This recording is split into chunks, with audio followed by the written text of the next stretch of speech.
অবশেষে আইসিসি নিজেকে ভারতের দালাল হিসেবে উপস্থাপন করল। বাংলাদেশকে দেওয়া হলো 24 ঘন্টা সময়।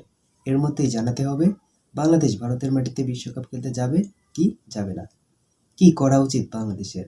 এই প্রশ্নের সহজ উত্তর, বাংলাদেশ বিশ্বকাপে খেলতে যাবে না। কারণ সবার আগে দেশ, দেশের আত্মসম্মান, দেশের মর্যাদা বিক্রি করে বাংলাদেশ বিশ্বকাপে খেলতে যাবে না। এটাই স্বাভাবিক। এটা বাংলাদেশের নয়, এটা ভারতের জন্য পরাজয়। ভারত বিশ্বকাপের আয়োজক আর বাংলাদেশ একটা অংশগ্রহণকারী দেশ। তাই বাংলাদেশ যদি ভারতের মাটিতে বিশ্বকাপ খেলতে না যায়, আয়োজক হিসেবে ভারত অসম্পূর্ণ একটা বিশ্বকাপ আয়োজন করবে।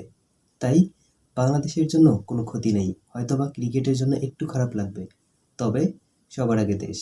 তাই আমার কাছে এটাই মনে হয়, বাংলাদেশের বিশ্বকাপে খেলতে যাওয়া উচিত হবে না।